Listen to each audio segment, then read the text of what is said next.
ভিডিওটি দেখার আগে সবার কাছে ছোট্ট একটা রিকোয়েস্ট করতে চাই, প্লিজ প্লিজ প্লিজ যারা ভিডিওটি দেখবেন সবাই একটা করে সাবস্ক্রাইব করে দেবেন। আপনাদের ভালোবাসা পেলে এমন ভিডিও আরো উপহার দেব। ভিডিওগুলো বানাতে অনেক কষ্ট হয় আমি জানি, এই ভিডিওটি অনেক মানুষই দেখবেন, তাই প্লিজ একটা করে সাবস্ক্রাইব করে দেবেন। আর যারা আমাকে ভালোবাসে তারা সবাই একটা করে লাইক দিয়ে দেখিয়ে দিবেন লাভ ইউ অল। তো চলুন আজকের ভিডিওটি শুরু করা যাক। গল্প শুরু করার আগেই বলে দেওয়া হচ্ছে এটি একটি কাল্পনিক গল্প। সো চলুন শুরু করা যাক।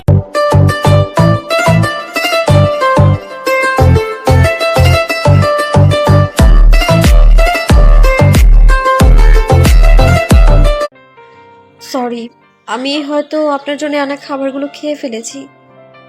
অলির কথা শুনে আলবি থমকে গেল। আলবিকে চুপ থাকতে দেখে অলি পুনরায় বলে ওঠে, আপনি এটা খেতে পারেন, আমি এটা হাতও লাগাইনি। আলবি একবার অলির হাতে থাকা পেস্ট্রির দিকে তাকিয়ে পুনরায় অলির দিকে তাকায়। আলবির সাথে চোখাচোখি হওয়া মাত্রই অলি মাথা নিচু করে নেয়। খাবারগুলো তোমার জন্য আনা হয়েছিল, তাই এটাও তুমিই খেয়ে নাও। আলবির শীতল কণ্ঠে অলির শরীর আড়াশ হয়ে এলো। সে প্লেটটা নিয়ে ফিরে আসার জন্য দুপা এগিয়ে আবারও আলবির দিকে ফিরে তাকায়। আলবি এখনো অলির গতিবিধি পর্যবেক্ষণ করছিল।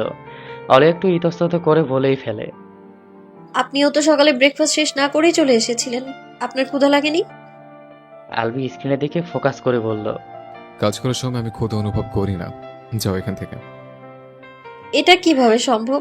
এখন বেলা 11:30 বাজে আর আপনি বলছেন কাজ করছেন, সেই জন্যই ক্ষুধা অনুভব করছেন না? আমি অনেক ব্যস্ত আছি, বিরক্ত করো না। অলি আর বেশি কিছু না বলে আলবির কাছ থেকে সরে যায়।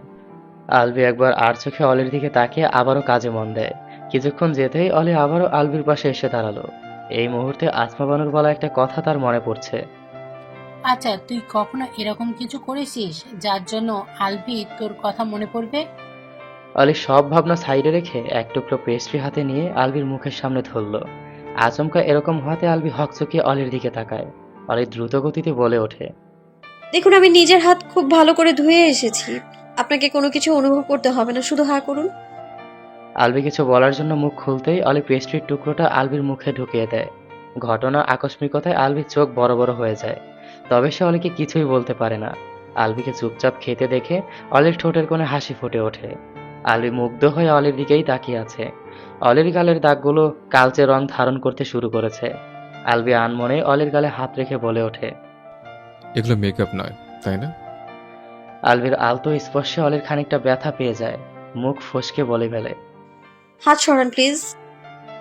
অলির কথাটা আলবির পছন্দ হলো না। সে নিজের হাত সরিয়ে বলল, আমি তোমাকে স্পর্শ করার জন্য ডেসপারেট নই, জাস্ট মেকআপগুলো একটু বেশি রিয়েলিস্টিক লাগছিল, সেই জন্যই। আলবি কথাটা শেষ করতে পারল না। তার আগেই অলি নিজের দুহাত দিয়ে আলবির ডান হাতটা ধরল। তারপর আলবির সেই হাতটা নিজের গালে ঠেকালো। আলবি অবাক চোখে অলির দিকেই তাকিয়ে আছে। অলির হাতের কম্পন সে অনুভব করতে পারছে। অলির হাত দুটো অসম্ভব রকমের কাঁপছে। অলির জিভ দিয়ে ঠোঁট ভিজিয়ে বলে ওঠে, আপনি আমাকে যখন ইচ্ছা তখন স্পর্শ করতে পারেন, আমি অনুমতি দিয়ে দিলাম। আর 1-3 নাম্বার শর্ত বাদে বাকি শর্তগুলো আমি তুলে নেব। আলবি কিছু বলতে যাবে তার আগেই দরজায় নক পড়ে। অলি আলবির হাত ছেড়ে দিয়ে একটু দূরে সরে দাঁড়ায়। অলি জানে না কেন, কিন্তু আলবিকে এখনো সে ভয় পায়। আলবির হাত ধরা আর সিংহের হাত ধরা তার কাছে সমান ছিল। এদিকে এমন টাইমে ডিস্টার্ব করায় আলবি বেশ বিরক্ত হলো। তবুও দরজার দিকে তাকিয়ে ছোট করে বলল, কাম ইন। সোহেল হাতে করে অনেকগুলো ফাইল নিয়ে রুমে প্রবেশ করলো। ফাইলগুলো আলবির ডেস্কের উপর রেখে বলল। আলবি ফাইলগুলোর দিকে তাকিয়ে বেশ বিরক্ত হলো। সাইন চাইলেই কি সাইন দিয়ে দেওয়া যায়? সেগুলো তো আগে চেক করতে হবে, তাই না? কিন্তু এতগুলো ফাইল সে কতক্ষণে চেক করবে? আলবি একবার অলির দিকে তাকালো। মেয়েটা অন্যদিকে তাকিয়ে চুপচাপ দাঁড়িয়ে আছে। আলবি কিছুক্ষণ একটা বলে ভেবে বলে ওঠে, ইয়াদ অফিসে আছে? না স্যার, ইয়াদ স্যার আজকে অফিসে আসেননি। ওকে, তুমি যাও, আমি এগুলোতে সাইন করে তোমাকে ডাক দেবো। সোহেল মাথা নেড়ে চলে যায়। ফাইলগুলো দেখে আলবির প্রচন্ড রাগ উঠছে। সে তো সব কাজ তাড়াতাড়ি শেষ করতে চাইছিল, কিন্তু কাজ আরো বাড়িয়ে গেল। তার উপর ইয়াদও আসেনি। ওসমান মির্জা আর ইয়ামিন মির্জাও নিজেদের কাজ নিয়ে ব্যস্ত আছেন। তাছাড়া এই ফাইলগুলো অনেক বেশি ইম্পর্ট্যান্ট, তার নিজেরই চেক করে দেখা উচিত। আলবি একটা শ্বাস ফেলে ফাইলগুলো চেক করতে লাগলো। অলিও বুঝতে পারলো যে আলবি অনেক কাজ আছে। সে আর আলবির কাছে না গিয়ে সোফায় গিয়ে বসে পড়ল। অন্যদিকে বস, বিশ্বাস করুন, আমি নিজেও জানি না যে মেয়েটা কিভাবে পালিয়ে গেছে। নোমানের কথা শুনে রাগে ফেটে পড়ে ফোনের ওপাশ থেকে থাকা রিফাত। আমার কেন যেন মনে হচ্ছে যে তুই নিজেই ওকে পালিয়ে যেতে সাহায্য করেছিস। বস, আপনি এসব কি বলছেন? আপনি তো জানেনই যে টাকাগুলো আমার কত বেশি প্রয়োজন। তাছাড়া আমি যদি মেয়েটাকে বাঁচাতে চাইতাম তাহলে কি কিডন্যাপ করে নিয়ে আসতাম? আপনিই বলুন। ফোনের ওপাশে থাকা রিফাতের হাত থেকে অন্য লোকটা ফোনটা নিয়ে বলে ওঠে, অতগুলো গার্ড থেকে কি করে মেয়েটা পালিয়ে গেল? তুই কি করেছিলি তখন? বস, আমি মেয়েটার হাতে ঘুমের ইঞ্জেকশন পুশ করে দিয়ে নিজের রুমে গিয়ে ঘুমিয়ে পড়েছিলাম। তারপর আমার আর কিছু মনে নেই। সকালে আমার ঘুম ভাঙতেই দেখলাম আমি হাসপাতালে আছি। বস, মেয়েটা প্রচণ্ড চালাক, আমাকে ঘুমের ইঞ্জেকশন দিয়ে পালিয়ে গেছে। ফোনের ওপাশে থাকা লোকটা কর্কশ কণ্ঠে বলে ওঠে, আমি জানি না কিভাবে, কিন্তু আবারও মেয়েটাকে বন্দি কর নোমান, নয়তো ওই মেয়েটার জায়গায় তোর নানিকে কবর দিব আমি। তুই আমাকে চিনিস না। লোকটার কথা শুনে নোমান আঁতকে উঠল। লোকটা যে এতটা নিঃশিংস সেটা নোমান ভাবতেও পারেনি। নোমান যদি জানতো যে আঘাতটা তার নানুর উপর এসে পড়বে তাহলে অলিকে সে কোনোভাবেই পালিয়ে যেতে সাহায্য করতো না। টুটটুট আওয়াজে কল কেটে যায়। বিকেল 3টা। আলবির কাজ কিছুক্ষণ আগেই শেষ হয়েছে। আলবি সব ফাইলগুলো গুছিয়ে রেখে উঠে দাঁড়ালো। রুমের কোনায় থাকা সোফার দিকে চোখ পড়তেই থমকে গেল। সেখানে বসে থাকতে থাকতে অলি কখন ঘুমিয়ে পড়েছে সে নিজেও টের পায়নি। চোখ বোঝা মুখটায় ক্লান্তির ছাপ স্পষ্ট। অলির গালের দাগগুলো দেখে আলবির বুক কেঁপে উঠল। সে চোখ নামিয়ে ধীরে ধীরে অলির সামনে এসে বসল। অন্যমনস্ক ভঙ্গিতে তাকিয়ে রইল কিছুক্ষণ, চোখে একরাশ অপরাধবোধ। অফিস রুমের ভেতরে যেন একটা ভারী নীরবতা নেমে এলো। জানালার পর্দা নড়ছে ধীরে ধীরে। আলবি নিচু হয়ে অলির চুলে হাত বুলিয়ে দিল নিঃশব্দে। বিকেলের নরম আলোয় সূর্যের তেজ যেন একটু একটু করে মিনিয়ে এসেছে। আকাশের এক কোণে ছড়িয়ে থাকা মেঘেদের গায়ে লেগে আছে হালকা সোনালি আভা। প্রশান্ত রাস্তায় শুনশান নীরবতা। এই নির্জন বিকেল বেলায় ছায়া ছায়া আলো গায়ে মেখে একটি গাড়ি ছুটে চলছে শহরের ফাঁকা রাস্তায়। স্টিয়ারিংয়ে আলবির শক্ত কিন্তু শান্ত হাত। তার দৃষ্টির সামনে পাশের সিটে অলির নিরুত্তাপ উপস্থিতি। অলি নিঃশব্দে বাইরের দিকে তাকিয়ে আছে। উইন্ডোর কাচের ওপর তার কপাল ঠেকানো। আলবি চট করে অলির দিকে তাকিয়ে বলল, লাঞ্চ করতে বললাম, সেটাও করলে না। মায়ের কাছে যাবার জেদ ধরেছ? বললাম ড্রাইভারের সাথে চলে যাও, সেটাও শুনলে না। কি সমস্যা তোমার? অলি কোনো উত্তর দিল না। পূর্বের ন্যায়ই গাড়ির উইন্ডোতে মাথা ঠেকিয়ে বসে রইল। তার মুখে কোনো অভিব্যক্তি নেই। আলবি সামনের দিকে দৃষ্টি রেখেই এবার নিচু স্বরে বলল, আজকে আমার অ্যাপয়েন্টমেন্ট ছিল, কতগুলো পেশেন্টকে এসে ফিরে যেতে হবে, সে ধারণা আছে? অলি হালকা গলায় বলল, আমি জেদ ধরেছিলাম, তবে জোর তো করিনি। আপনি আসলেন কেন? এক মুহূর্তের নীরবতা। এরপর আলবি ধীর গলায় উত্তর দিল, আম্মু অসুস্থ, জামাই হিসেবে আমার যাওয়াটা উচিত বলে মনে হয়েছে, সেজন্য এসছে। অলি এবারও আলবির দিকে না তাকিয়েই বলল, রোগী দেখার পরেও যাওয়া যেত। আলবি এবার অলির দিকে তাকালো, কিন্তু অলি এখনো জানালার দিকে মুখ ফিরিয়ে রেখেছে। যেন এক অদ্ভুত শীতলতা ছড়িয়ে আছে অলির অভিব্যক্তিতে। আলবি হতাশার শ্বাস ফেলে বলল, আমার জায়গায় আরেকজন ডক্টর রোগী দেখবে বলে কথা দিয়েছে। বেশ তো, তাহলে রোগীদের ফিরে যেতে হবে কেন? আলবি এবার আরেকটা গভীর শ্বাস ফেলে চোখ ফেরালো রাস্তায়। তারপর উদাহরণ টেনে বলল, ধরো তুমি ডেইজি ফুল কিনতে গিয়েছো, কিন্তু গিয়ে দেখলে সেখানে গোলাপ ফুল বিক্রি করা হচ্ছে, তখন তুমি কি করবে?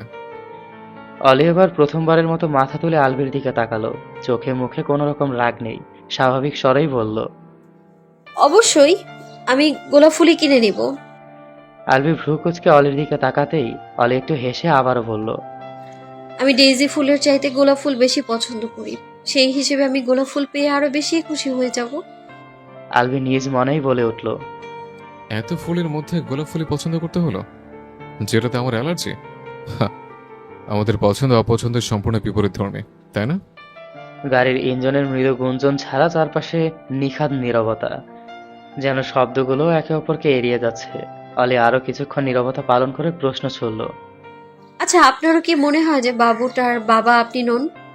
প্রশ্নটা এমনভাবে তেড়ে এলো যেন কোনো আকর্ষিক ঝড় জানালার কাঁচ ভেঙে ভেতরে ঢুকে পড়েছে।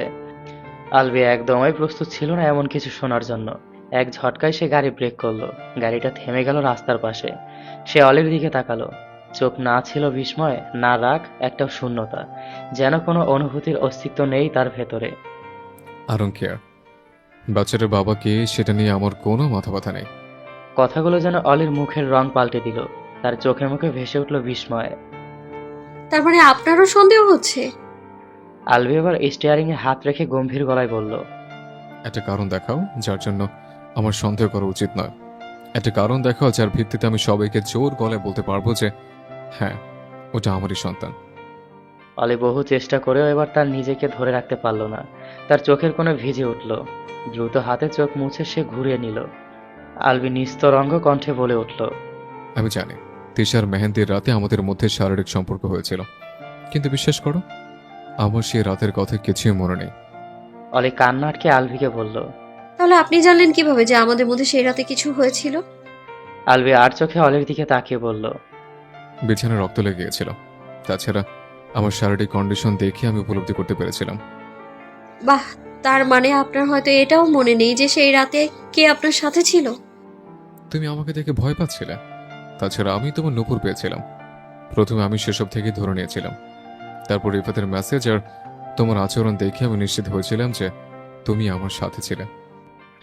অলি আলভির দিকে এগিয়ে এসে বলল, তাহলে আপনি নিশ্চিত হবার পরেও কেন সন্দেহ করছেন যে এটা আপনার বাচ্চা নয়? আলভি কিছুক্ষণ অলির দিকে তাকিয়ে থেকে এক প্রকার হতাশ গলায় বলল, কেমন অলি, বাচ্চা হওয়ার প্রক্রিয়া তো সহজ নয়। আর তাছাড়া আমি বললাম তো রাতের ঘটনা আমার কিছুই মনে নেই। আচ্ছা, তোমার তো সব মনে আছে তাই না? তুমি কি আমাকে বলতে পারবে? তাহলে আমি বুঝতে পারবো। এই কথাগুলো শুনে অলি যেন থমকে গেল। চোখ জোড়াও বিস্ময়ে বড় হয়ে এলো। কিছু সেকেন্ডের নীরবতা পর মৃদু স্বরে বলল, আমার বেশি কিছু মনে নেই, শুধু মনে হচ্ছে আমি চিৎকার করতে করতে জ্ঞান হারিয়ে ফেলেছিলাম। অলির কপালে চিন্তা রেখে প্রগাঢ় হয়ে উঠেছে। সে সংযতভাবে জিজ্ঞেস করল, আচ্ছা, বুঝতে পারলাম, কিন্তু জ্ঞান হারানোর পূর্বের কথা নিশ্চয়ই মনে আছে। তুমি আমাকে সেটুকুই বলো। অলি একটা শুকনো ঢোক গিলে নিজের সিটে ফিরে এলো। তার দৃষ্টি জানালার বাইরে, কিন্তু মন যেন বহু দূরে। একটু কাঁপা কণ্ঠে বলল, আমার কিছুই মনে নেই। আলবি কিছুক্ষণ ভেবে বলল, আমার মনে নাও থাকলেও আমি বলতে পারি যে আমি হয়তো তোমাকে অনেকগুলো ডিপকিস করেছিলাম। এই কথায় অলির গাল নরম হয়ে উঠল। সে ভীষণ লজ্জায় মাথা নিচু করে নিল, কিন্তু আলবি থামল না। একটু হেসে বলল, নিশ্চয়ই ভাবছো আমি কিভাবে জানলাম। আরে, এতটুকু বোঝার মতো কমন সেন্স সবারই থাকে।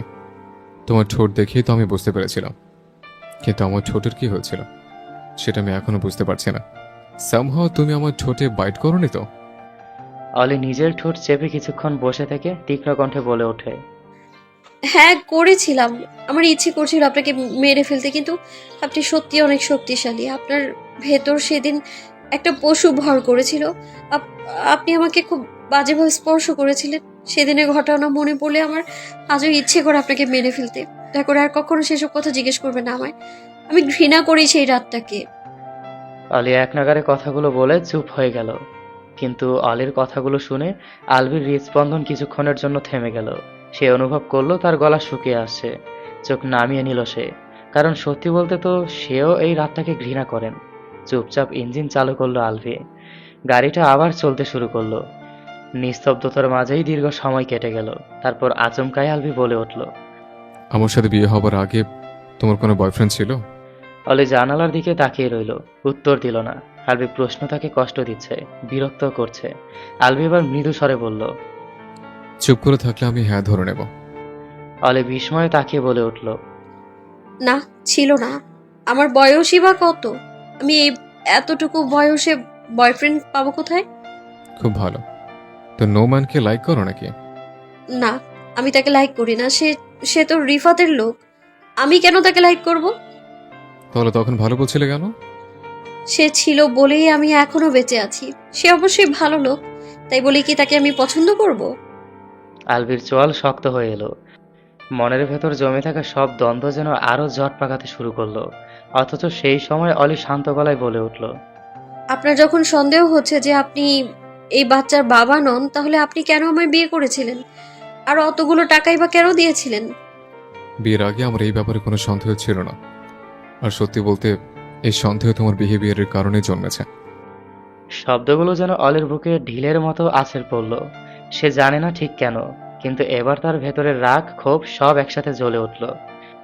আপনিও যদি আমার চরিত্র নিয়ে আজে বাজে ধারণা করেন তাহলে আমি অবশ্যই আপনাকে ডিভোর্স দিয়ে দিব। আপনার ফ্যামিলি ইতিমধ্যেই আমাকে অনেক কিছু বলে ফেলেছে, আমি সব সহ্য করে নিয়েছি, কিন্তু আপনি আমাকে নিয়ে তিল পরিমাণ খারাপ মন্তব্য করলে আমি আর ফিরে যাব না আপনার কাছে। মুহূর্তেই ব্রেক কষে গাড়ি থামিয়ে কোনো পূর্বাভাস ছাড়াই এক হাতে অলিকে একটানে নিজের দিকে টেনে নিল আলভি। তার চোখ দুটো জ্বলছে। আলভি আরেক হাত অলির ঘাড় চেপে ধরে বলল, আমি তোমাকে আর কোথাও যেতে দিচ্ছি না। তখন ড্রাইভারের সাথে আসতে কেন বলেছিলাম জানো? জানো না, তোমার প্রতি আমার অনেক অভিমান আছে, অভিযোগ আছে। আমি বারবার আশা করেছি তুমি আমার অভিমান বুঝবে, নিজে থেকে আমার কাছে আসবে, কিন্তু তুমি সেটা কখনোই করো না। তুমি কখনোই আমাকে বোঝো না। আমি তোমার উপর ভীষণ রেগে আছি, আর সেই রাগের কথা আমাকে মুখ ফুটে বলতে হচ্ছে। তুমি কি বুঝতে পারছো আমি কতটা অসহায়? পারছো না, এমনকি তুমি আমাকে বুঝতেও চাইছো না। আলভির কণ্ঠে একটা তীব্র অনুভূতির ঘনঘটা শুনে অলি কয়েক মুহূর্ত স্তব্ধ হয়ে রইল। কিছুক্ষণ যেতেই নিজেকে সামলে নিয়ে বলল, আমি আর কিছু না বুঝলেও এটা বুঝে গেছি যে আপনি আমার বাবুকে নিয়ে সন্দেহ পোষণ করেছেন, আর এটাই আপনাকে ছেড়ে দেওয়ার জন্য যথেষ্ট। আপনার কাছেও যদি আমাকে প্রমাণ দিতে হয় তাহলে সেটা আমার জন্য অপমানজনক, আমার কাছে মৃত্যু সম সেটা। অলির কথা শুনে আলভি অবাক হয়ে যায়। অলি প্রায়ই একদম প্রাপ্তবয়স্ক নারীদের মতোই কথা বলে, কিন্তু আজকে এটা অলি কিভাবে বলল? অলি আলভির শার্টের কলার চেপে ধরে বলল, একটা কথা মনে রাখবেন, যেদিন আমাকে সেই বিষয়ে প্রমাণ দিতে হবে সেই দিনই আমাদের শেষ দেখা হবে। আলভির একবার নিজেকে কলারের দিকে তাকিয়ে আবারও অলির দিকে তাকালো, তারপর নির্লিপ্ত সুরে বলল, আমাদের শেষ দেখা একমাত্র সেদিন হবে যেদিন আমাদের মধ্যে একজনের মৃত্যু হবে। তার আগ পর্যন্ত আমাদের দেখা হতেই থাকবে, মিসেস অলি তাসনিম মির্জা। এই মুহূর্তে অলির রাগ যেন বিদ্যুতের মতো ছড়িয়ে পড়ছে। উত্তেজিত স্বরে সে বলে উঠল, আপনি কেন বিশ্বাস করছেন না যে বাচ্চাটা আপনার? আলভি হাসকি স্বরে বলতে লাগলো, আই ডোন্ট কেয়ার। সত্যি বলতে বাচ্চাটাকে নিয়ে আমার বিন্দু মাত্র আগ্রহ নেই। আমি শুধু চাই তোমাকে নিয়ে যাতে কেউ খারাপ মন্তব্য করতে না পারে। আমি শুধু চাই তুমি সবসময় সুস্থ থাকো, ভালো থাকো। আর আমি সেদিন মিথ্যা বলেছিলাম। এই বাচ্চাটার জন্য আমি তোমাকে 10 কোটি টাকা দিইনি। এই বাচ্চাটার জন্য আমি তোমাকে 10 কোটি টাকা দিইনি, না তো তোমার ইচ্ছের বিরুদ্ধে গিয়ে তোমার সাথে শারীরিক সম্পর্ক স্থাপন করেছিলাম বলে দিয়েছে। আমি তোমাকে টাকাগুলো এই জন্য দিয়েছিলাম যাতে তোমাকে কোনো প্রকার পরিস্থিতিতে অন্য কারো মুখাপেক্ষী হতে না হয়। আমি সবসময় তোমার ভালো চাই, তোমাকে খুশি দেখতে চাই, কারণ আমি তোমাকে ভালোবাসি। আলভির কথাগুলো অলি যেন শুনছিল না, বরং অনুভব করছিল, একদম ত্বকের নিচ দিয়ে। শার্টের কলার থেকে হাতটা আপনা আপনিই ছুটে গেল। চোখে একটা অদ্ভুত বিস্ময়ের ছায়া। সে ধীরে চুপচাপ নিজের সিটে ফিরে এলো। উইন্ডোর দিকে মুখ ঘুরিয়ে মাথা ঠেকিয়ে নিঃশব্দে কেঁদে উঠল। কাঁপা কাঁপা কাঁধগুলো তার কান্নার গভীরতা বোঝাতে লাগলো, যেন সেই কান্নার শব্দ কেবল নিজের ভেতরেই সীমাবদ্ধ। আলভি সেদিকে তাকিয়ে নিজের চুল টেনে ধরল তীব্র অনুশোচনায়। সে জানে বাচ্চাটাকে নিয়ে এমন কথা বলা ঠিক হয়নি, কিন্তু এটাই সত্যি। সে কিছুই অনুভব করে না সেই অনাগত বাচ্চাটার জন্য। আলভি চুপ করে রইল, বুকের ভেতর এক অজানা ভার। কিছুক্ষণ পর আলভি অলির দিকে এগিয়ে যেতে অলি তার দিকে মুখ না ঘুরে ফিসফিস করে বলে উঠল, তাড়াতাড়ি চলুন, আমি মায়ের কাছে যেতে চাই। প্রায় 1 ঘন্টা পর অলি আর আলভি অলিদের বাড়ির সামনে এসে থামলো। বিকেলের আলো তখনও পুরোপুরি ম্লান হয়নি। গেটের পাশের বাগেন ভেলিয়া গাছের ঝোপে লালচে ফুলের সমাহার। গাড়ি থামাতেই অলি একদম ব্যাকুল ভঙ্গিতে দরজা খুলে নেমে পড়ল এবং এক দৌড়ে বাড়ির দিকে ছুটে গেল। আলভি ড্রাইভিং সিটে বসে থেকেই চিন্তিত চোখে অলির দিকে তাকিয়ে রইল। এই অবস্থায় পড়ে টরে গেলে অলির মারাত্মক ধরনের ক্ষতি হতে পারে। এক মুহূর্ত অপেক্ষা না করে আলভিও অলির পিছু পিছু দৌড়ে এলো। তারা মেইন ফটক পেরিয়ে বাড়ির মূল দরজার সামনে এসে পৌঁছাতে অলি হঠাৎ থমকে দাঁড়ায়। দরজাতে চোখ পড়তেই তার শরীর কেঁপে উঠল তালাবদ্ধ। বাড়ির তালার একঘেয়ে জানালার দৃশ্য দেখে যেন বুকের ভেতর ধক করে উঠল। আলভি অলির পাশে এসে দাঁড়িয়ে বলল, বাড়িতে তো কেউ নেই। অলি নিম্ন স্বরে বলল, হয়তো মা সুস্থ হয়ে গেছে, সে হয়তো শপে গেছে আর বাবাও হয়তো অফিসে গেছে, সেই জন্যই দরজায় তালা লাগানো। আলভি ভ্রু কুঁচকে বলল, আচ্ছা, তুমি বলেছো তোমাকে নাকি কিডন্যাপ করা হয়েছিল, তাহলে তোমার বাবাও কি একবার আমাকে বিষয় জানাতে পারতেন না? মানলাম আমার ফোন বন্ধ, কিন্তু সে তো যেতে পারতেন আমাদের বাড়িতে। নয়তো তোমার খালার কাছে অন্তত বিষয়টা জানাতে পারতেন। অলি হাসার চেষ্টা করে বলল, মাকে নিয়ে হয়তো একটু বেশি চিন্তায় ছিলেন, সেই জন্যই। সেজন্য কি নিজের মেয়েকে ভুলে যাবেন? That's not fair. অলি ক্ষিপ্ত চোখে তাকাতেই আলবি চুপসে গেল। বাতাসে কিছুক্ষণ স্তব্ধতা নেমে এলো। অলির গলার স্বর নিচু করে বলল, আমার বাবা আপনার মতো নয়। আলবি একদম থেমে গেল, একটু যেন হকচকিয়েও গেল। আমার মতো নয় মানে কি? অলি এবার শান্ত গলায় অথচ শব্দে ব্যথা মিশিয়ে বলল, মানে আমার বাবা আমাকে অনেক ভালোবাসেন, আপনার মতো নয় যার মাঝে নিজের সন্তানকে নিয়ে বিন্দুমাত্র আগ্রহ নেই। বাচ্চা মরে গেলেও যার কিছুই যাবে আসবে না।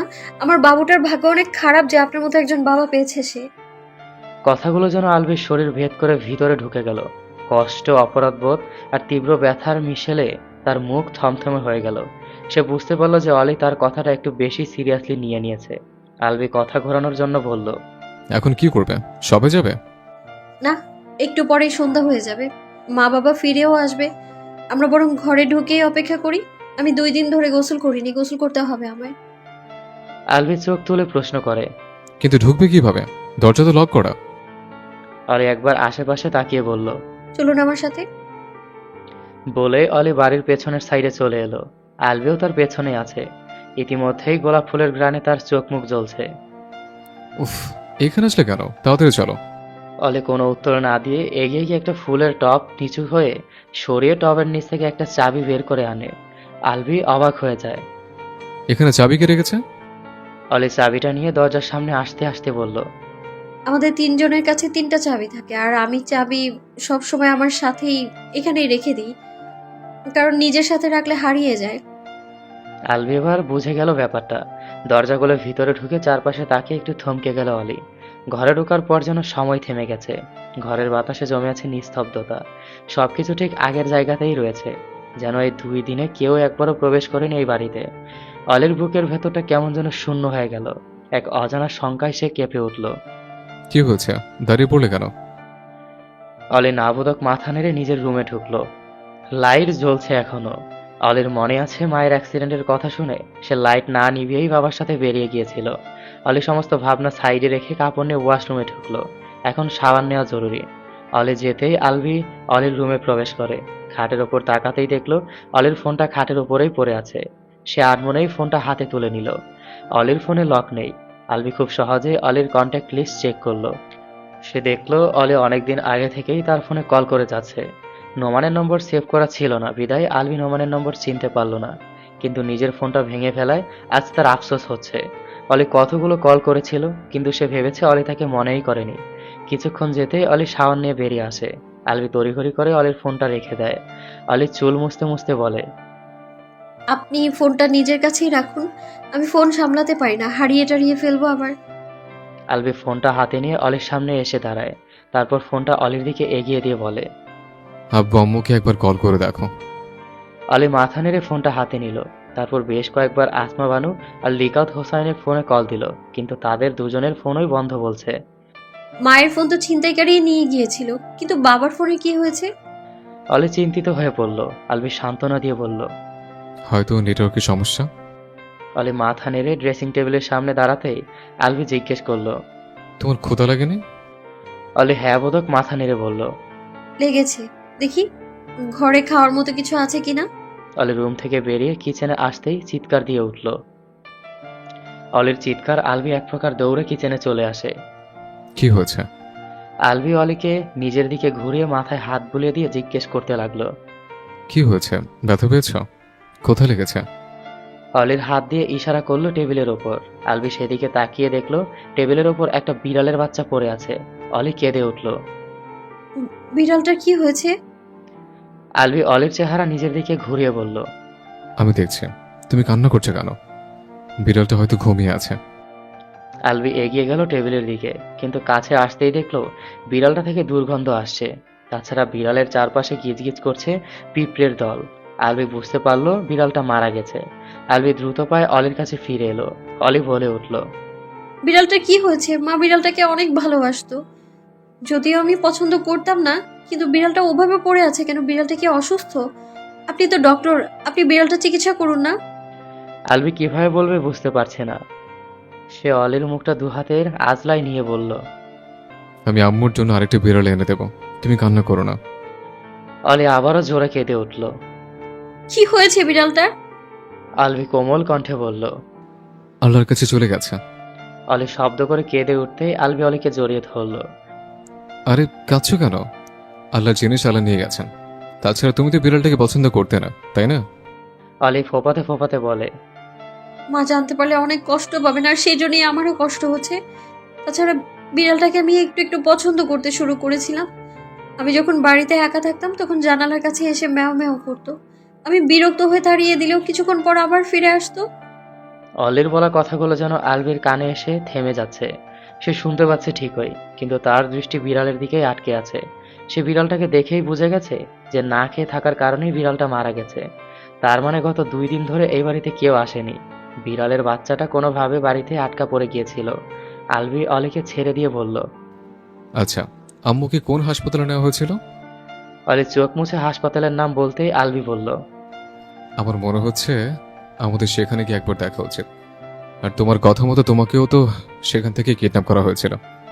অলি হ্যাঁ বোধক মাথা নাড়ায়। আলভি বলে, হাসপাতালের সব জায়গাতে সিসিটিভি ক্যামেরা আছে, সেখান থেকে কোনো প্রমাণ পাওয়া গেলেও যেতে পারে। চলো তাড়াতাড়ি। অলি মাথা নেড়ে নিজের রুমে ফিরে এলো। একটা বোরকা পরে আর মাথায় হিজাব বেঁধে রেডি হয়ে নিল। এরই মাঝে আলভি এসে বলল, আব্বা আম্মুর আইডি কার্ড কোথায় আছে জানো? অলি ভ্রুকুচকে তাকাতেই আলভি বলল, আমি বলতে চাইছি, সেখানে নাম বললেই তো হবে না। অতগুলো লোকের মাঝে আব্বু আম্মুকে খুঁজতে সমস্যা হতে পারে। তাছাড়া অনেক ক্ষেত্রে অপরিচিত কাউকে পেশেন্টের ব্যাপারে ইনফরমেশন দেওয়া হয় না, তাই আইডি কার্ড থাকলে সেই ক্ষেত্রে সুবিধা হবে। বাবা মা এখনো হসপিটালে কি করছে? আমার তো মনে হয় তারা অফিসে আর শপেই আছে। আলভি কিছুক্ষণ ভেবে বলল, আমার মনে হচ্ছে আম্মু এখনো পুরোপুরি সুস্থ হয়নি, সেজন্য আব্বু আম্মুকে নিয়ে হসপিটালে আছেন। তুমি অত ভেবো না। আর তাদের আইডি কার্ড কোথায় আছে জানা থাকলে সাথে করে নিয়ে এসো। অলি একটু ঘাবড়ে গেলেও আলভির কথা মতো বাবা মায়ের রুমে থেকে তাদের আইডি কার্ড বের করে নিল। তারপর দরজায় তালা ঝুলিয়ে আলভি আর অলি হসপিটালের উদ্দেশ্যে বেরিয়ে পড়ল। 30 মিনিটের মধ্যে গাড়ি এসে থামলো হাসপাতালের সামনে। এখন মাগরিবের সময়। আকাশ রং নরম আভায় রাঙা। চারিদিক থেকে ভেসে আসছে আজানের পবিত্র ধ্বনি। বাতাসে মিশে আছে একরকম নির্জনতা। আলভি আর অলি গাড়ি থেকে নেমে ধীর পায়ে হাসপাতালের মূল ফটকের দিকে এগিয়ে যায়। হসপিটালের ভেতরে ঢুকে এক জায়গায় আসতেই অলি বলে ওঠে, এই জায়গা থেকেই কিডন্যাপ করা হয়েছিল আমায়। অলির কণ্ঠে জমে থাকা ভয়, কান্না আর বিস্ময়ের রেশ। আলভি থমকে দাঁড়িয়ে যায়। চারপাশে তাকিয়ে দেখে দেয়ালের কোণে কোণে বসানো সিসিটিভি ক্যামেরা। এক মুহূর্তের জন্য তার দৃষ্টি কঠিন হয়ে ওঠে। তবে এখন সবচেয়ে জরুরি হলো আসমা বানু আর লিকাত হোসেনকে খুঁজে বের করা। আলভি দ্রুত পায়ে এগিয়ে যায় কাউন্টারের দিকে। সোজা হয়ে দাঁড়িয়ে রিসেপশনিস্টকে জিজ্ঞেস করে আসমা বানু আর লিকাত হোসেনের কথা। রিসেপশনিস্ট যেন কিছুটা থমকে যায়। বিস্ময়ের দৃষ্টি মেলে একবার আলভির দিকে তাকিয়ে তারপর অলির দিকে তাকায়। আপনারা ওইদিকে কি? সাথে করে নিয়ে নাও। ওর নাম অলি, ও তাদের মেয়ে। আর আমি আলভি তাসনিম মির্জা, অলির হাজব্যান্ড। রিসেপশনিস্ট একবার অলির দিকে তাকিয়ে আবারও আলভির দিকে তাকায়। আমি আপনাকে চিনি। আমি কি কার্ডিওলজিস্ট তাসনিম মির্জা? আলভি মাথা নেড়ে হ্যাঁ বলল। আপনি কাইন্ডলি যদি বলতেন যে ওনার এখানে আছেন কিনা। রিসেপশনিস্ট আলভিকে ইশারায় কিছু বলতেই আলভি থমকে যায়। সাথে সাথে আলভির চোখ মুখে অদ্ভুত এক ধরনের বদল ঘটে, যেন মুহূর্তেই তার চোখের ভাষা বদলে গেছে। সাবধানতা আর বিস্ময়ের ছায়া স্পষ্ট হয়ে ওঠে। এদিকে অলি কিছুই বুঝতে পারছে না, ব্যাকুল হয়ে বলে ওঠে, আমার মনে হচ্ছে মা বাবা এখানে নেই। আমাদের আগে শপে গিয়ে দেখা উচিত ছিল। আলভি হঠাৎ করে অলির বাহু ধরে বলল, অলি, তোমার কিছু খেয়ে নেওয়া উচিত। তুমি দুপুরে কিছুই খাওনি। অলি বিরক্ত হয়ে বলে ওঠে, আরে আমার বাবা মাকে খুঁজে পাচ্ছি না, আর আপনি আমাকে খেতে বলছেন? আলভি অলিকে টেনে অন্যদিকে নিয়ে গিয়ে বলল, আমরা তাদের খুব শীঘ্রই পেয়ে যাব। তুমি আগে কিছু খেয়ে নাও। কথাগুলো বলতে বলতে আলভি অলিকে টেনে বাইরে নিয়ে আসলো। তারপর পকেট থেকে অলির ফোনটা বের করে দিহানকে ইমেইল পাঠালো। দিহানের ফোন নম্বর আলভির মুখস্থ নেই। এতদিন দিহানের সাথে ইমেলের মাধ্যমে কথাবার্তা হয়েছিল। আলভির কাজকর্মে অলি খানিকটা বিরক্ত হয়ে গেছে। আপনি আজও বিহেভ কেন করছেন?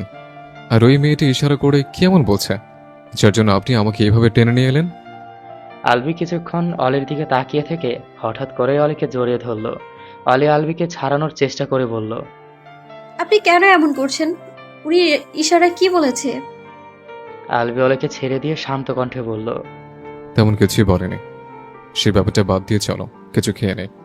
আমিও কিন্তু না খেয়ে আছি। অলি আর না করতে পারলো না। আলবি অলিকে নিয়ে একটা রেস্টুরেন্টে চলে গেল। কি খাবে? অলি কিছুক্ষণ নিশ্চুপ থেকে বলল, আপনার হয়তো বেশি ক্ষুধা লেগেছে, আপনি যা খাবেন তাই অর্ডার করুন। আপাতত আমি কিছুই খেতে পারবো না। মা বাবাকে না দেখা অবধি গলা দিয়ে খাবার নামবে না। আলবি বেশ কিছুক্ষণ অলির দিকে তাকিয়ে থেকে হঠাৎ অলির হাতটা নিজের হাতের মুঠায় নিয়ে নেয়। অলি অবাক চোখে আলবির দিকে তাকায়। আলবি মাথা নিচু করে বলে, আমি জানি আমার জন্য তোমাকে অনেক বিপদে পড়তে হয়েছে। আমার জন্য তোমার জীবন শুরু হওয়ার আগে শেষ হয়ে গেছে। একটা কথা সবসময় মনে রাখবে, আমি তোমাকে অনেক ভালোবাসি। সব রকম পরিস্থিতিতে নিজেকে সামলে নেবে, আমার জন্য না হলেও নিজের বাচ্চাটার জন্য। আমি জানি শুধুমাত্র বাচ্চাটার জন্যই তুমি আমাকে বিয়ে করেছিলে, নয়তো তুমি মরে গেলেও আমাকে বিয়ে করতে না। সে থেকে আমি বুঝতে পারি যে বাচ্চাটাকে তুমি কতটা ভালোবাসো। আচ্ছা, তুমি বাচ্চাটার জন্য নিজেকে সামলে নিতে পারবে তো? দেখো, বেশি স্ট্রেস নিলে কিন্তু মিসক্যারেজ হয়ে যাবে। অলি ভয় পেয়ে গেল।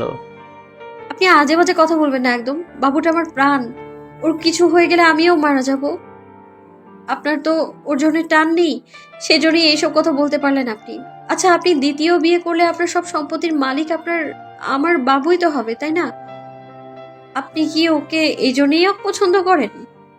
আলবি অবাক চোখে অলির দিকে তাকিয়ে বলল, এটা কেমন কথা বললে? আর আমি বাচ্চাটাকে অপছন্দ করি সেটাই বা কখন বললাম? কেমন অলি, বাচ্চাটার জন্যই তোমার পরিস্থিতি আজকে এত খারাপ। রিফাত নিশ্চয়ই বাচ্চাটাকে মেরে ফেলার জন্যই তোমার পেছনে লেগেছে। আমার তোমাকে নিয়ে ভয় হচ্ছে। আর সত্যি বলতে, বাচ্চাটা না থাকলে তুমি আমাকে বিয়েও করতে না। সেটাই তোমার জন্য ভালো হতো। আমি তোমাকে প্রোটেক্ট করতে পারছি না। তোমার কিছু হয়ে গেলে আমার কি হবে তুমি বুঝতে পারছো না। আলবির কথাগুলো শুনে অলি থমকে গেল। সে বেশিরভাগ সময় আলবিকে বুঝে উঠতে পারে না। অলি জিভ দিয়ে ঠোঁট ভিজিয়ে বলল, আপনি শুধু আমার পাশে থাকুন, আমাদের কিছুই হবে না। আলবি মাথা নেড়ে খাবার অর্ডার করলো। খাবার দিয়ে ওয়েটার চলে যেতে নিলে আলবি ওয়েটারকে ডাক দিল। তারপর তাদের জন্য দিয়ে যাওয়া খাবারগুলো থেকে কিছুটা খাবার অন্য প্লেটে তুলে ওয়েটারের দিকে এগিয়ে দিয়ে বলল, আপনি আগে টেস্ট করুন। আলভির কথাটা শুনে ওয়েটারের সাথে সাথে অলিও চমকে তাকালো আলভির দিকে। স্যার, আমি কিভাবে খেতে পারি? আলভি গম্ভীর কণ্ঠে বলল, আপনি খেতে না পারলে আমরাও খেতে পারবো না। নিয়েছেন এগুলো। ওয়েটার দ্রুত প্লেটটা উঠিয়ে খাবারটুকু খেয়ে নিল। আপনি এখানে কিছুক্ষণ বসুন। ওয়েটার মনে মনে আলভিকে পাগল ভেবে নিল। কিছুটা কেটে যাওয়ার পরেই আলভির সন্দেহ দূর হয়ে যায়। ওয়েটারকে বলে। ওয়েটার চলে যেতেই আলভি অলির দিকে খাবার এগিয়ে দেয়। অলি ভ্রুকুচকে আলভির দিকে তাকায়। আপনি ওয়েটারকে খেতে বলেন কেন? এরকমটা কে করে? কেউ করে না, তবে আমাদেরকে এখন থেকে করতে হবে। আমি কালকে পয়জন ডিটেকটিভ ডিভাইস আনবো। তার আগে তুমি কারো থেকে কোনো কিছুই খাবে না, ওকে? পয়জন? অলি বিড়বিড় করে বলল, কিন্তু পরক্ষণেই ভাবলো আলভি ঠিকই বলেছে। খাওয়া দাওয়া শেষ হতেই আলভি অলির হাত ধরে অলিকে টেনে তুলল। চলো, আমরা এখন আম্মুর শপে যাবো আম্মুকে খুঁজতে। তুমি কিন্তু একদম চিন্তা করবে না, বুঝলে? আমি তো আছি, তাই না? আমরা দুজন মিলে তাদের ঠিকই খুঁজে বের করে ফেলবো। অলি হ্যাবোদক মাথা নেড়ে আলভির সাথে গাড়িতে উঠে বসলো। গাড়ি স্টার্ট দেওয়ার আগেই আলভি পুনরায় দিহানকে মেল পাঠায়। হসপিটালে গিয়ে রিসেপশনিস্টের সাথে ভালো করে কথা বলে দেখ। পুরোটা শোনার পর আমাকে সাথে সাথে মেল করবি, ঠিক আছে? দিহান ছোট্ট করে লিখলো, আরও 1 ঘন্টা লাগবে। আমি কেবল অর্ধেক রাস্তায় এসেছি। আলভি গাড়ি স্টার্ট দিতেই অলি বলল, ফোনটা একটু দেবেন? আলভি বিনা বাক্যেই ফোনটা অলির দিকে এগিয়ে দিল। অলি নোমানের নম্বর ডায়াল করতে চাইলো, কিন্তু পরক্ষণে আলভির দিকে তাকিয়ে বলল, নোমান ভাইয়া আমাকে সেখান থেকে বের করার বিনিময়ে আমি তাকে 10 লক্ষ টাকা দেব বলেছি। তার নানু অসুস্থ, চিকিৎসার জন্য অনেক টাকা লাগবে। সেই টাকা ম্যানেজ করার জন্যই সে রিফাতের হয়ে আমার কিডন্যাপ করেছিল। আলভি একবার অলির দিকে তাকিয়ে পুনরায় সামনের দিকে তাকালো। ওকে আম্মুর শপের সামনে আসতে বলো, টাকা দিয়ে দেবো। আলভিকে বোঝাতে পেরে অলি একটা শ্বাস ফেললো। তারপর নোমানকে কল দিল। 2বার রিং হতেই নোমান কলটা রিসিভ করে। অলি একবার আলভির দিকে তাকিয়ে কলটা লাউড স্পিকারে দেয়। হ্যালো অলি, তুমি কোথায় আছো? তুমি জানো না তোমাকে না পেয়ে বস আমাকে হুমকি দিচ্ছে যে আমার নানুকে নাকি মেরে ফেলবে। প্লিজ অলি, তুমি ফিরে এসো। কথাটা শুনে আলবি অলির হাত থেকে ফোনটা নিয়ে বলল, অলি ফিরে যাবে না? অলি ফিরে যাবে না। আর আপনিও চিন্তা করবেন না, আপনার নানুর লোকেশন সেন্ড করুন, আমি তার ব্যবস্থা করছি। আপনার বস এই জন্মে আর আপনার নানুকে খুঁজে পাবে না। আলবির কণ্ঠ শুনে প্রথমে ঘাবড়ে গেলেও নোমান বলল, ভাই, আমার নানু উর্মিটোলা হাসপাতালে আছে, তবে বস হয়তো তার উপরে নজর রেখেছে। আপনি কিভাবে আমার নানুকে বাঁচাবেন? আলবি গম্ভীর কণ্ঠে বলল, সেটা নিয়ে আপনাকে ভাবতে হবে না, আপনি শুধু নিজেকে সেফ রাখুন আর আপনার নানুর নাম পরিচয়টা মেসেজ করে পাঠিয়ে দিন। আর হ্যাঁ, নিজের খেয়াল রাখবেন। আলবি কল কেটে দিয়ে একটা নির্জন জায়গায় গাড়িটা থামালো, তারপর অলির দিকে তাকিয়ে বলল, আমাকে একটু সবটা খুলে বলো তো, তুমি জানলে কিভাবে যে নোমানের বস রিফাত? অলি কিছুক্ষণ ভেবে বলল, আমি তার কণ্ঠ শুনেই ধরে ফেলেছিলাম যে সেটা রিফাত, কারণ তিশা আপুর মেহেন্দির রাতে তার সাথে আমার কথা হয়েছিল। সে আমাকে মায়ের কাছে দিয়ে আসবে বলে আপনার রুমে নিয়ে গিয়ে আমায় আটকে দিয়েছিল। সেটা না হয় বুঝলাম, কিন্তু ও কেন এমন করছে? সে ব্যাপারে কিছু বলেছে? সে ঠিক কি বলেছে আমি পুরোটা বলতে পারবো না, কারণ তাকে আমি সামনাসামনি দেখিনি। সে ফোনেই আমাকে বলেছিল যে সে নাকি আপনার কোনো ক্ষতিই করবে না, কারণ আপনাকে নাকি তাদের প্রয়োজন। সে চাইছিল আমি যেন ডিভোর্স পেপারে সাইন করে বাচ্চাটাকে অ্যাবর্শন করে ফেলি। অলির কথাগুলো শুনে আলবির চোয়াল শক্ত হয়ে এলো। সে মনে মনে প্রতিজ্ঞা করল, রিফাতকে আমি নিজের হাতে মারব। রিফাত, তোর কাউন্টডাউন শুরু হয়ে গেছে। অলি কিছুক্ষণ চুপ থেকে বলে ওঠে, এই সবের পেছনে শুধু রিফাত নয়, আরো একজন আছে, আমি তাকে চিনতে পারিনি। আলবি অবাক চোখে অলির দিকে তাকায়। আরেকজন ছিল মানে? অলি একটা শুকনো ঢোক গিলে বলল, আমি ডিভোর্স পেপারে সাইন করতে না চাইলে রিফাত আমায় মেরে ফেলার অর্ডার দেয়, কিন্তু সেই লোকটা রিফাতের থেকে ফোন নিয়ে গিয়ে রিফাতকে বলে যে আমি ডিভোর্স পেপারে সাইন না করা পর্যন্ত যেন আমাকে না মারে। আমি সাইন না করলে নাকি আমাকে কখনোই দ্বিতীয় বিয়ে করবেন না। অলির কথা শুনে আলবি একটা শ্বাস ফেলে বলল, এসব কেমন কথা? আমি দ্বিতীয় বিয়ে করলে সেই লোকটা লাভ কি? সেটা তো জানি না, কিন্তু সেই লোকের কণ্ঠটাও আমার পরিচিত লেগেছিল। আমার মনে হচ্ছে লোকটা আমাদের পরিচিত কেউ। আলবি কিছুক্ষণ ভেবে বলল, রিফাত কি বুঝতে পেরেছিল যে তুমি ওকে চিনেছ? রিফাত কি তোমাকে নিজের নাম বলেছিল? অলি নাবোধক মাথা নেড়ে বলল, মা বলতো যদি বাড়িতে ডাকাত আসে তাদেরকে চিনতে পারলেও সেটা প্রকাশ করতে হয় না, তাহলে নাকি ডাকাত রেগে গিয়ে খুন করেও ফেলতে পারে। আমি সেই জন্যই রিফাতকে চিনতে পেরেও সেটা কাউকে বুঝতে দিইনি, এমনকি নোমান ভাইয়াকেও এই ব্যাপারে কিছুই বলিনি। বাহ, অনেক ভালো করেছ। আম্মু ঠিক কথাই বলেছে, তুমি রিফাতকে চিনতে পেরেছ, সেটাও বুঝতে পারলে। আলবি কথাটা শেষ না করেই অলির দিকে তাকিয়ে বলে ওঠে, ওরা তোমাকে অনেক মারধর করেছে, তাই না? অলি মৃদু হেসে বলল, বেশি না, শুধু গুনে গুনে 30-35টার মতো থাপ্পড় মেরেছিল। অলির কথাটা শুনে আলবির বুকটা ধক করে উঠল। স্টিয়ারিং এর ওপরে থাকা হাতটা শক্ত হয়ে গেল। নিজের ওপরেই নিজের রাগ হচ্ছে। আলবি অলির দিকে তাকিয়ে বলল, সরি অলি, আমার বিহেভিয়ারের জন্য আমাকে ক্ষমা করে দিও।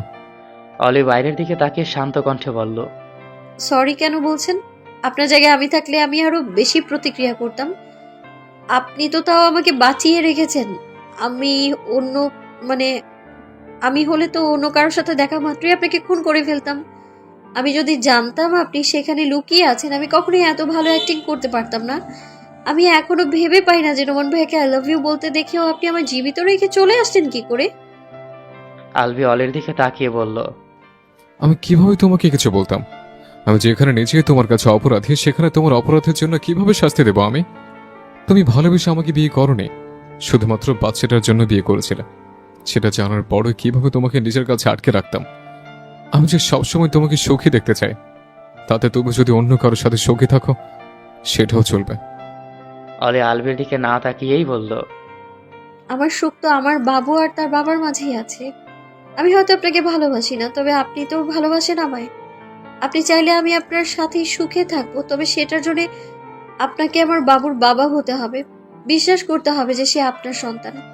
একজন বাবার মতোই ভালোবাসতে হবে, তবে সেই জন্য আমি প্রমাণ দিতে পারবো না যে সে আপনার সন্তান, কারণ সেটা আমার আর আমার বাবুর দুজনের জন্যই লজ্জাজনক। অলি একটা ছোট্ট শ্বাস ফেলে বলল, আমি জানি না, তবে আমার পরিস্থিতিটাই এরকম যে আমি 25 বছরের নারীদের মতো সবকিছু অনুভব করতে পারছি। হয়তো পরিস্থিতি আমায় এইসব কথাগুলো শিখিয়ে দিচ্ছে। তবে আপনি মূল কথা থেকে সরে যাচ্ছেন। আলবি হঠাৎ করেই অলিকে নিজের কাছে টেনে নিল। অলির মুখটা উঁচু করে অলির চোখের দিকে তাকালো। অলি চোখ সরিয়ে নিতে চাইলে আলবি বিরক্তিসূচক শব্দ উচ্চারণ করে বলল।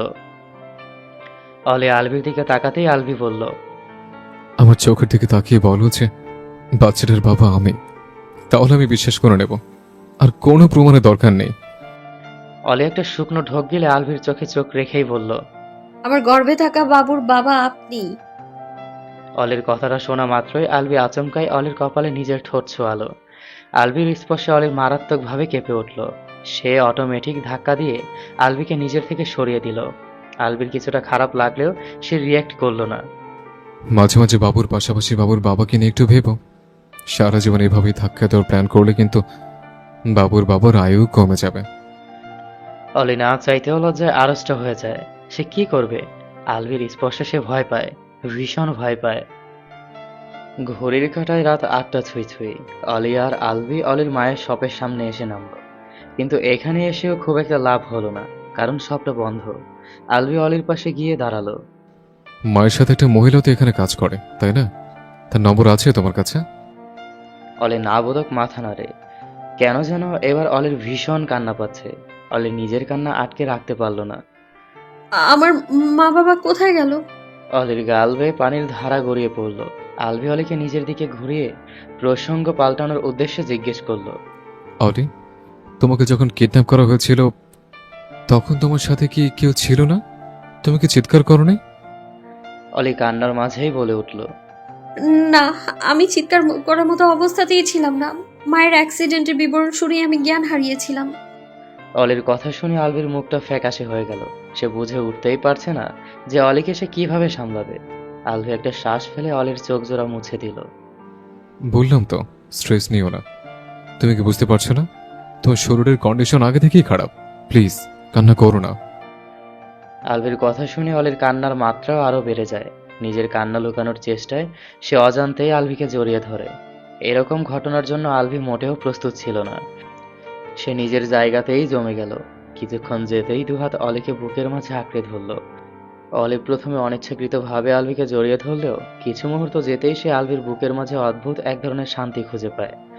এর আগেও আলবি অলিকে জড়িয়ে ধরেছিল, কিন্তু অলি সেই সময় বেখেয়ালি ছিল। তবে এখন অলি সম্পূর্ণ খেয়ালেই আছে। অলি ঠোঁট চেপে নিম্ন স্বরে বলে উঠল, আপনি আমার বাবা মাকে খুঁজে দিন প্লিজ, যেখান থেকে পারেন খুঁজে এনে দিন। আলবি আচমকাই অলিকে কোলে তুলে নিল। তারপর গাড়িতে নিয়ে গিয়ে বসিয়ে দিল। গাড়ি স্টার্ট দিতেই অলি এগিয়ে আসে আলভির দিকে। বিনা বাক্যেই সে আলভির কোলে মাথা রেখে শুয়ে পড়ে। আলভির কোমর জড়িয়ে ধরে আলভির কোলেই মুখ গোজে। আলবি বুঝতে পারে অলির মন ভীষণ খারাপ। সে অলির কান্নার আওয়াজ শুনতে পাচ্ছে। কিছুক্ষণ যেতেই অলি মুখ তুলে আলভির দিকে তাকায়। আপনি নিশ্চয়ই অনেক বিরক্ত হচ্ছেন, তাই না? আমি জানি আপনি কান্নার আওয়াজ পছন্দ করেন না, কিন্তু বিশ্বাস করুন আমি নিজেকে থামানোর চেষ্টা করছি। আমি পারছি না। আমার বাবা মা কোথায় গেল? আমি কোথায় খুঁজবো তাদের? আমার ভীষণ কষ্ট হচ্ছে। আলবি এক দৃষ্টিতে সামনের দিকে তাকিয়ে আছে। হঠাৎ করেই সে নিজের বাম হাতটা স্টিয়ারিং এর উপর রেখে ডান হাতটা অলির মাথায় রেখে বলে উঠল, মাঝে মাঝে কাঁদতে হয় অলি। আমি তোমাকে কাঁদতে বারণ করতাম না, তবে তুমি তো জানোই তুমি প্রেগনেন্ট। এই অবস্থায় কান্নাকাটি করলে কি হতে পারে সেটাও তুমি জানো। আর সত্যি বলতে আমি সেই জন্যই চিন্তিত। অলি পুনরায় আলভির কোমর জড়িয়ে ধরে মুখ গুজল। এই মুহূর্তে আলভি তার একমাত্র safe and comfort place. 15 minute পর আলভি গাড়িটাকে অলিদের বাড়ির সামনে থামায়। অলি, ওঠো। আলভির ডাকে অলি মুখ তুলল। তারপর ধীর পায়ে গাড়ি থেকে নেমে এলো। অলির শরীর চলছে না, মনে হচ্ছে শরীরের সবটুকু শক্তি কেউ নিংড়ে নিয়েছে। আলভি গাড়িটা পার্ক করে অলিকে নিয়ে বাড়ির ভেতরে ঢুকলো। আলভি নিজেও ক্লান্ত। অলি রুমে এসে কাপড় চেঞ্জ করে আলভির দিকে তাকালো। আলভি ফোনে কাউকে মেল করতে ব্যস্ত। অলি একটা শ্বাস ফেলে বাবা মায়ের রুমে এলো। তারপর সেখান থেকে লিকাউত হোসাইনের একটা পাঞ্জাবি আর পায়জামা বের করে নিজের রুমে এসে আলভির দিকে এগিয়ে দিল। কাপড়গুলো দেখে আলভি অলির দিকে জিজ্ঞাসু দৃষ্টিতে তাকায়। আপনি এগুলো পরে নিন। স্যুটকোট পরে আর কতক্ষণ থাকবেন? আলভি মাথা নেড়ে অলির হাত থেকে কাপড়গুলো নিয়ে ওয়াশরুমে চলে যায়। 10 মিনিট যেতেই আলভি ওয়াশরুম থেকে বের হলো। আলভি বের হতে অলি তার দিকে একটা তোয়ালে এগিয়ে দিল। আলবি কিছু সময় অলির দিকে তাকিয়ে থেকে তোয়ালেটা নিয়ে নিজের মুখ মুছতে লাগলো। বলছিলাম কি, বিড়ালের বাচ্চাটাকে সরাতে হতো, হুম। আপনি একটু সরিয়ে দেবেন? আলবি অলির দিকে তাকাতেই অলি হকচকিয়ে বলে ওঠে, আসলে আমি আমার মানে আমার ভয় কুল ডাউন, আমি সরিয়ে দেব, চিন্তা করো না, এটা কোনো বড় ব্যাপার নয়। আলভির কথায় অলি ঠোঁট চেপে মাথা নিচু করে নিল। সে তো ভুলেই গেছে আলভি ডক্টর। মরা বস্তু দেখার অভ্যাস আছে তার। আলভি তোয়ালেটা খাটের উপর রেখে অলির উদ্দেশ্যে বলল, চলো ওটাকে কবর দিয়ে আসে। আলভি এগিয়ে গেল, অলিও তার পিছু পিছু যেতে লাগলো। অলি বাগানের সাইডে লাইট অন করে আলভির উদ্দেশ্যে বলল। ওটাকে নিয়ে বাগানের সাইডে চলুন। আলভি মাথা নেড়ে বেলচা হাতে এগিয়ে গেল কিচেনের দিকে। অলিও দূরত্ব বজায় রেখেই আলভিকে সাহায্য করতে লাগলো। ছোট্ট কবরটার সামনে দাঁড়িয়ে আছে অলি।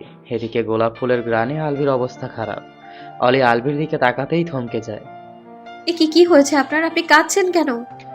আলভির চোখ দিয়ে অঝরে পানি পড়ছে, সেই সাথে সমস্ত মুখমণ্ডল রক্তিম বর্ণ ধারণ করেছে। আলভি হাত চুলকাতে চুলকাতে বলল, গোলাপ ফুলে আমার একটু অ্যালার্জি আছে, তুমি চিন্তা করো না, আমি ঠিক আছি। আলভির কথা শোনা মাত্রই অলি স্তব্ধ হয়ে যায়। এই আলভির মাথার তার কি ছিঁড়ে গেছে? সমস্যা হলে এতক্ষণ চুপচাপ সহ্য করছিল কেন? বিনা দ্বিধায় আচমকাই আলভির হাত ধরে ফেলল অলি। আলভি বিস্ময়ে তাকিয়ে রইল তার দিকে। কিছু বোঝার আগেই অলি তার হাত ধরে টানতে শুরু করলো। কিন্তু আলভির মতো উচ্চতা আর গড়নের একজন পুরুষকে কি তার ইচ্ছার বিরুদ্ধে টেনে নিয়ে যাওয়া যায়? তাও আবার অলির পক্ষে সেটা একদম অসম্ভব। অলি এক পলক তার দিকে তাকিয়ে বলল, আরে এখনো দাঁড়িয়ে আছেন কেন? চলুন। আজব তো আপনি, আপনার কষ্ট হচ্ছিল তারপরেও কেন দাঁড়িয়েছিলেন এতক্ষণ? এখানে দাঁড়িয়ে আছেন কেন? অলির তীক্ষ্ণ কণ্ঠে ধ্যান ভাঙল আলভির। নিঃশব্দে ওর পিছু পিছুই হাঁটা ধরলো। অলি কিচেনে এসে সবকিছু পরিষ্কার করতে নিলে আলভি বাধা দিয়ে বলে, তোমার শরীর ভালো নেই, এসব রাখো। অলি মৃদু স্বরে বলে। ঘর অগোছালো থাকলে আমার শরীর আরো খারাপ লাগবে। আলভি একটা চেয়ার টেনে অলিকে সেখানে বসিয়ে দিয়ে বলল, আমি গুছিয়ে রাখছি। আরে আপনি কিভাবে গোছাবেন? আপনার শরীরটাও তো ভালো নেই, চোখ মুখের কি অবস্থা হয়েছে। আমি ঠিক আছে, তুমি চিন্তা করো না। আলভি গোছাতে শুরু করলে অলি এসে তাকে আটকায়। এগুলো রাখুন, কাউকে গোছাতে হবে না। আমি পারবো, তুমি চুপচাপ বসো। ঘড়ির কাঁটা এখন 10টার ঘরে।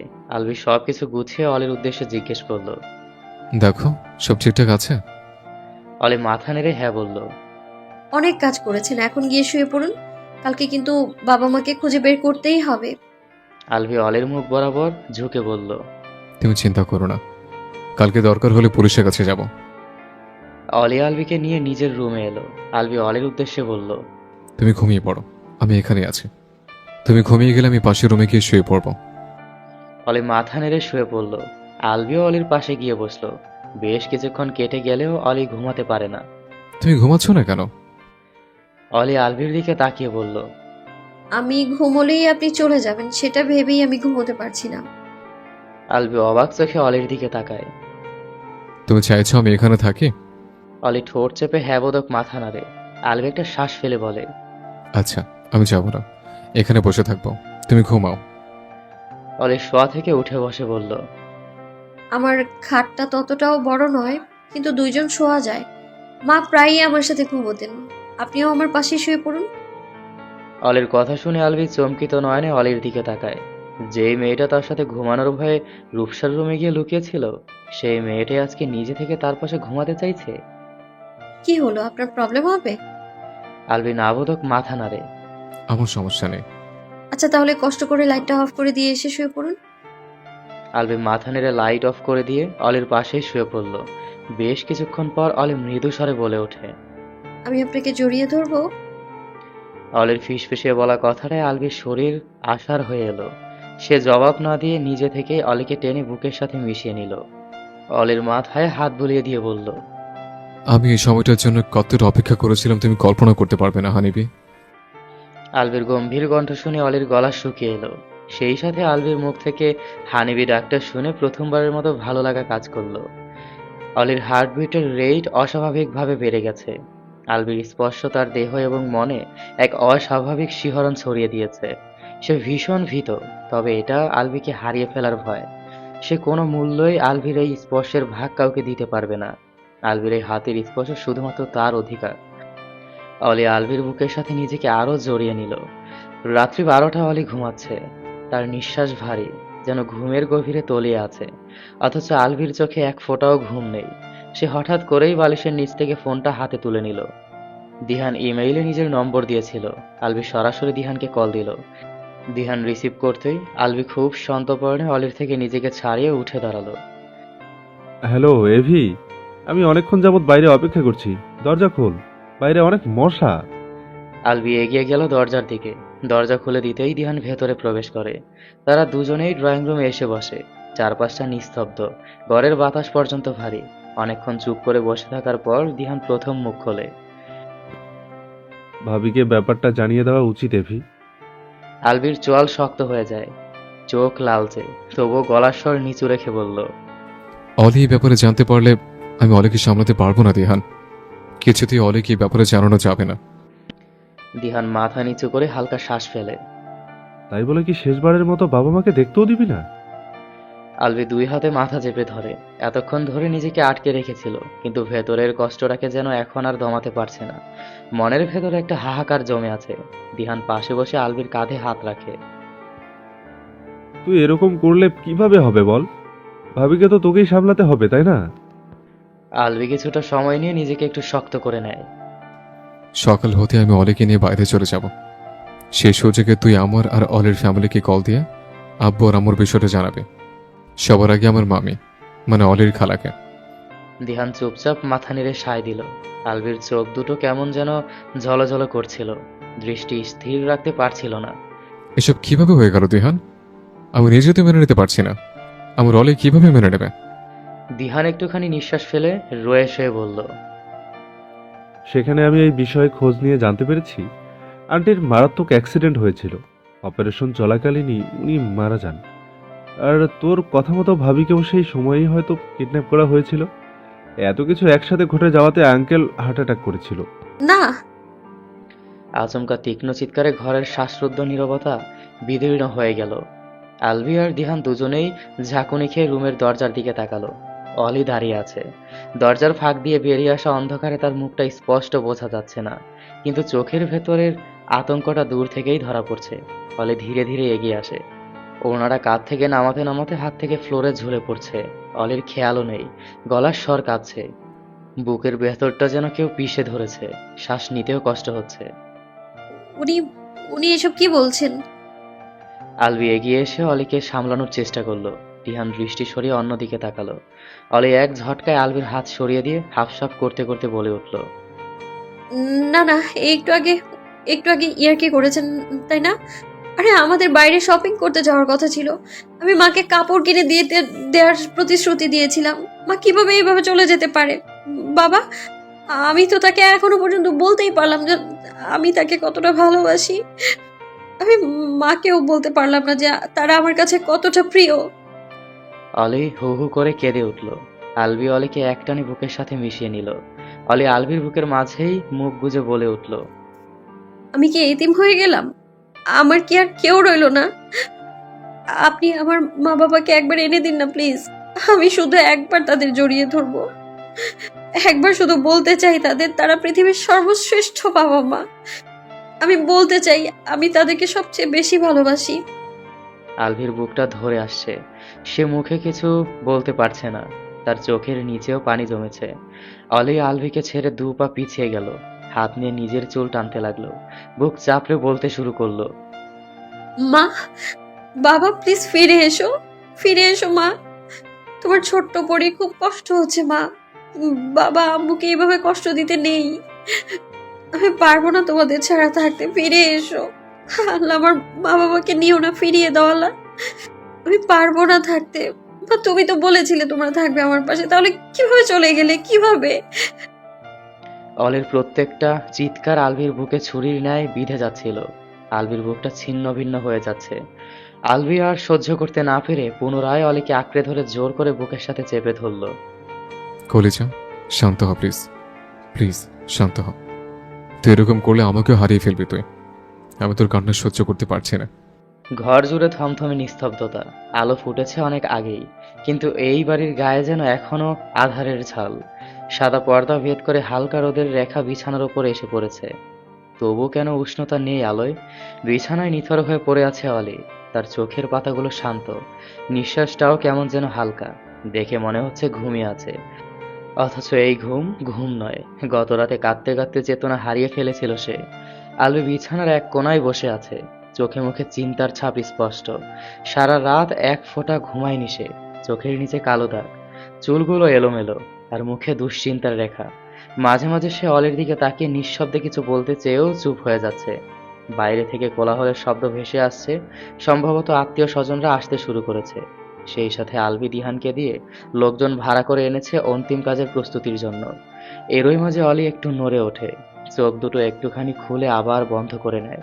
কিন্তু মুহূর্ত খানেক পরেই সে উঠে বসে, যেন ভয়ঙ্কর কোনো দুঃস্বপ্ন তাকে টেনে তুলেছে।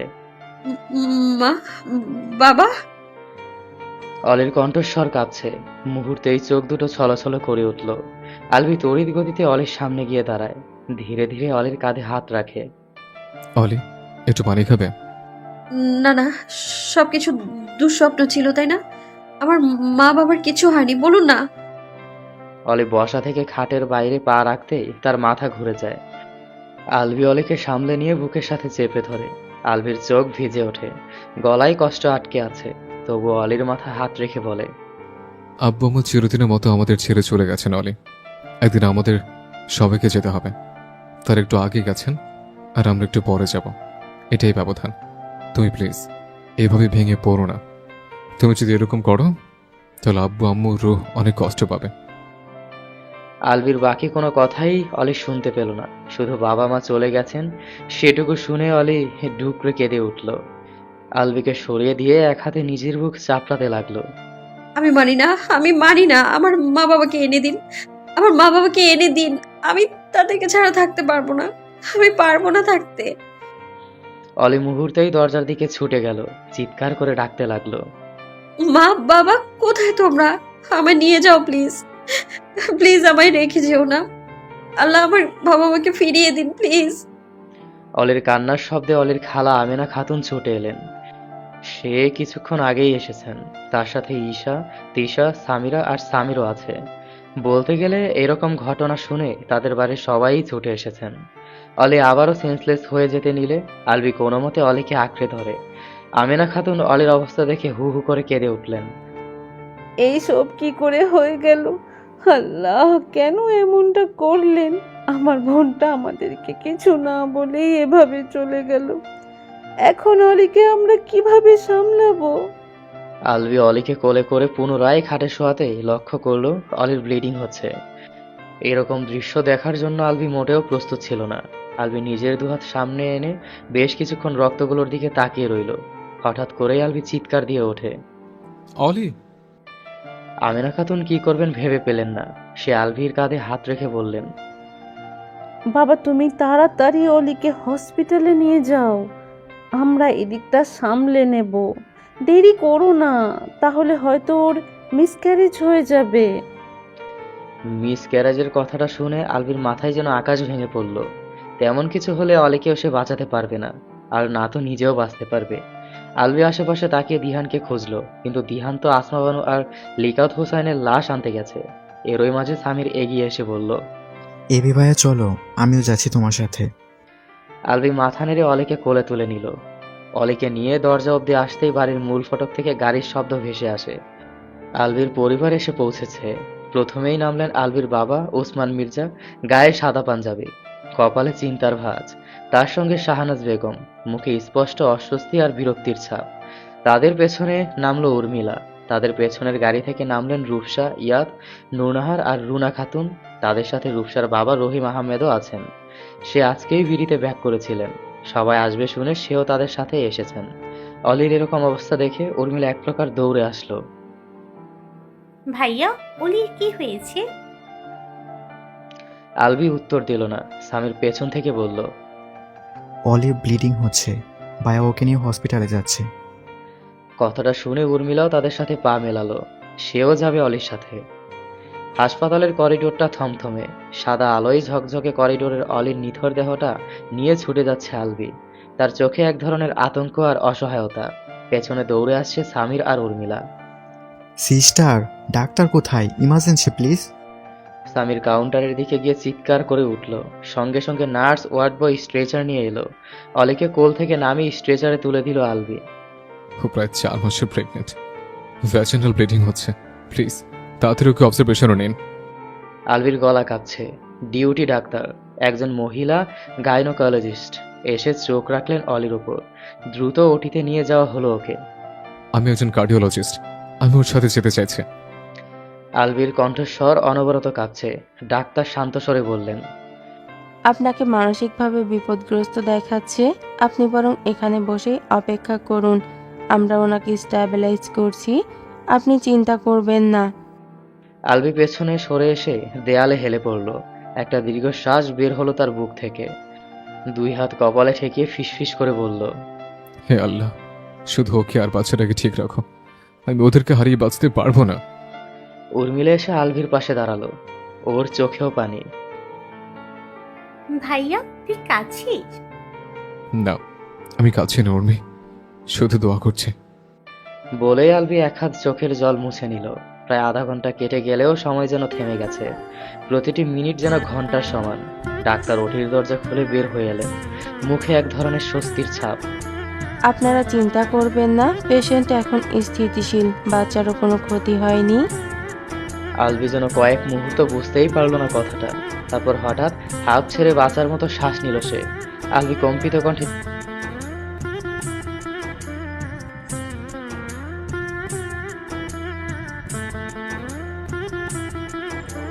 হ্যালো ভালোবাসার বন্ধুরা, গল্পটা কীরকম লাগলো কমেন্টে জানাবেন। আর নেক্সট পার্ট খুব শীঘ্রই আসতে চলেছে। আপনারা কী ধরনের গল্প শুনতে চান কমেন্টে জানাবেন। ধন্যবাদ, ভালো থাকবেন, খোদা হাফেজ।